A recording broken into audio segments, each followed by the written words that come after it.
Rick and Morty is back.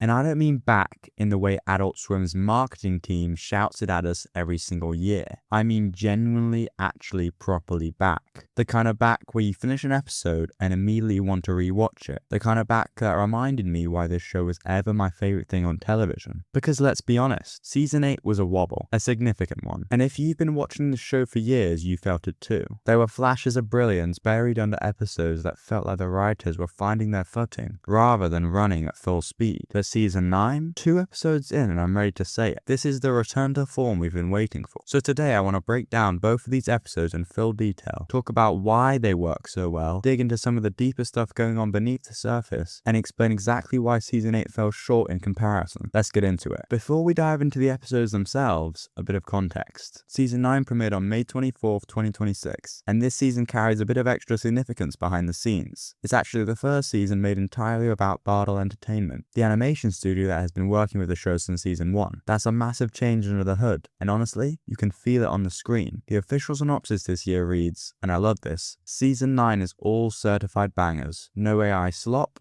just grade A organic slop, made by real humans with real human traits like back hair and cysts. Which is funny, but it's also kind of a promise, and so far they're delivering on it. The season opens with one of the strongest cold opens the show's had in years. We find Morty doing something completely mundane, sipping a Slurpee, wandering through the house, Summer on the couch, Beth and Jerry in the new family pool, before he walks into the garage and catches Rick furiously texting someone and desperately trying to hide it. Morty wrestles the phone away, and the name on the screen, Evil Morty. Turns out Rick has secretly been working with the series' most dangerous recurring villain for an undisclosed amount of time since season 7. Not willingly, but because Evil Morty rebuilt the Omega device, a weapon previously tied to Rick Prime that can erase every single version of a person across the entire multiverse by killing just one variant. He threatened Rick's entire family, so Rick had no choice but to play along. That is an incredible opening hook, and it immediately recontextualizes everything. Rick wasn't being distant or secretive for no reason. He was trapped, quietly protecting everyone without letting on that anything was wrong. That is deeply Rick. But what makes the episode really sting is what it does to Morty emotionally. Because Morty isn't just upset that Rick was working with Evil Morty, he's upset because when Evil Morty smugly reveals that he and Rick talk about high-level stuff, things Rick never discusses with Morty, it triggers that deep-seated insecurity Morty has always had. The fear that Rick doesn't actually value him, that to Rick he's just a sidekick, a battery. And Evil Morty, calculating as ever, knows exactly where to press. That is classic Rick and Morty emotional writing at its best. The sci-fi stakes and the character drama are completely intertwined. You can't have one without the other. Now I also want to talk about the animation in this episode, because it genuinely is stunning. The show has been quietly leveling itself up season by season, but episode 1 of season 9 feels like they blew a finale level budget on the premiere. The battle sequences in the bunker dimension are extraordinary. There's a moment where Rick and Morty square off and they both unleash their respective nanobots and the show goes full Dragon Ball. The fight sequence of Rick and Evil Morty in this episode was incredible, and it was both ridiculous and spectacular in equal measure. One fan on Reset Era put it perfectly. They said it felt like starting the season with a finale budget, and that the episode was the best the show had ever looked. And reviewers also noted an anime-inspired energy running through many of the action sequences, something fresh and kinetic that pushed the show's visual identity further than it's ever gone. And bear in mind, this is the first season without the animation partners they've worked with since day one. Whatever new setup they have, it's working. And where it gets satisfying is that Evil Morty has always been a calmer Houdini. He walked away from every confrontation untouched, smug, superior, and always somehow one step ahead. Season after season, fans watch him humiliate Rick and get away clean. Not this time. Rick plays to Evil Morty's greatest weakness, his ego.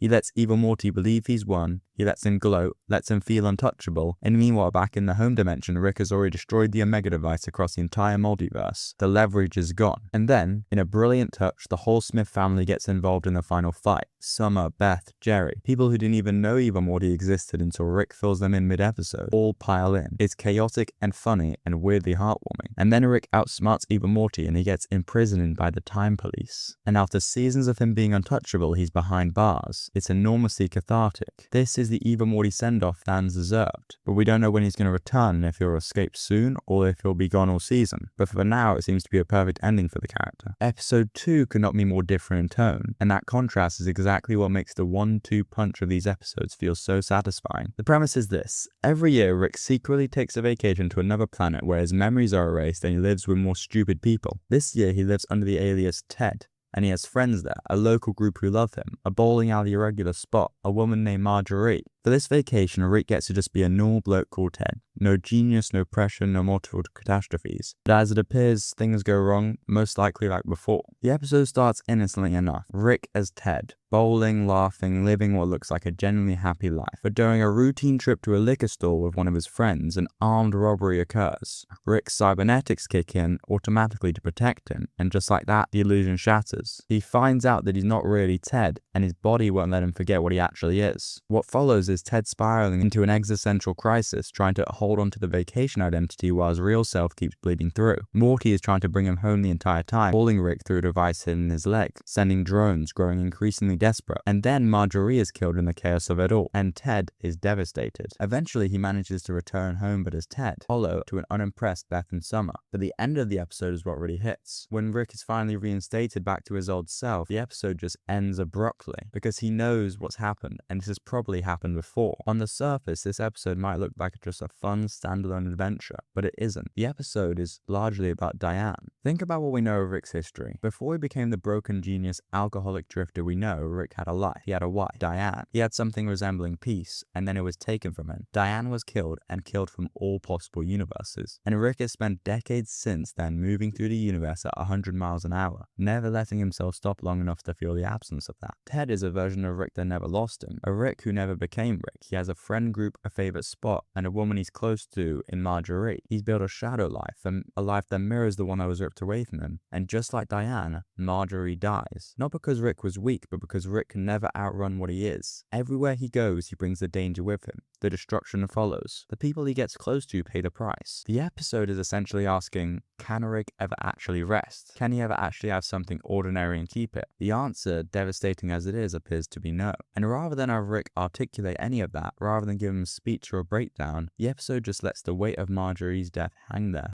quiet, understated. That is confident writing. So why does all this feel so refreshing? Because season 8 was genuinely a drop in quality. Don't get me wrong, it wasn't unwatchable, and it had its moments. The premiere, Summer of All Fears, had flashes of the old energy, but the season as a whole was inconsistent in a way that was hard to ignore. The humor lent too heavily on pop culture references at the expenses of layered storytelling. Without a central villain or unifying threat after Rick Prime's death in season 9, the season drifted. Episodes felt like experiments, some interesting, most forgettable. Even ranking lists at the time were placing season 8 near the bottom of the show's run, and I would have to agree. Part of the problem was structural. Season 8 had the unenviable job of figuring out what the show is now that the Rick Prime arc, the emotional backbone of the previous few seasons, was resolved. And that's a hard creative problem to solve, and they didn't quite crack it. Season 9 has clearly learned from that. The Evil Morty episode is big, emotionally grounded, and conclusive without feeling rushed. The Ted episode is small, introspective, and thematically rich. 2 episodes in, there's more tonal range and emotional intelligence on display than season 8 showed across 10. The writers know what they're doing again, and more importantly, they trust their audience to keep up. 2 episodes in, season 9 is already shaping up to be one of the strongest seasons the show has had in a long time. The animation is the best it's ever looked, the emotional writing is sharp, and there's a real sense that the people behind the show are firing on all cylinders again. I'll be covering more Rick and Morty as the season goes along, so if you're watching and you want me to go deeper into what's actually going on behind all the burping and portal guns, you know where to be. If you enjoyed this video, please do hit that subscribe button. It genuinely helps the channel more than anything else, and it means you won't miss a single episode breakdown as season 9 keeps going. I'll see you later. Wubba lubba dub dub.